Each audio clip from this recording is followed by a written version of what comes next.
onalarga tavsiyam.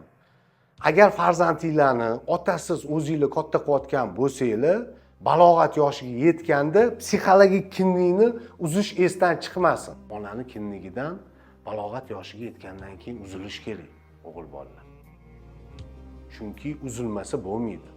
Ayniqsa buni o'smirlik davomida seziladi. O'smirlar birpasda onasiga siz meni tushunmaysiz deb o'zini menini qidirib yuradi.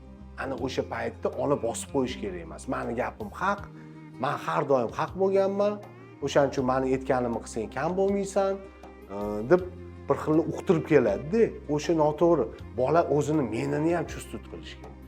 Именно o'sha o'smirlik vaqtida, balog'at yoshiga yetguncha bo'lgan vaqtda bola o'zini o'sha onadan ajralishini ham xohlaydi.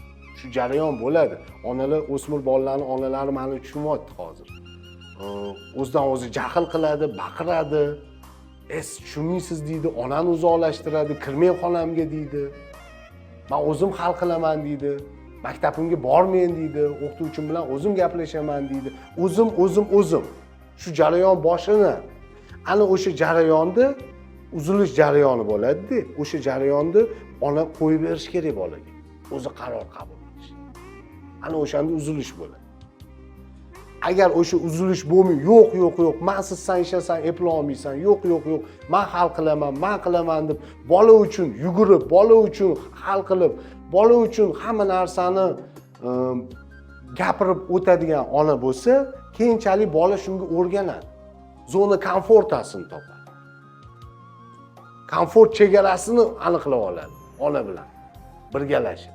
Va hayot davomida onasiz yashash tasavvur qila olmaydi-da, onasi baribir qaysidir yoshga kirganda hammamiz baribir o'lamiz. Bu haqiqat. To'g'rimi? Hech kim qochib keta olmaydigan narsa. Qaysidir yoshga kirganda ona o'tib ketadi-yu, ana o'sha katta kishi o'zini yo'qotib qo'yadi. G'amxo'rlik qilib kelgan ona 40 yoshigacha, 45 yoshigacha ona o'tib ketdi.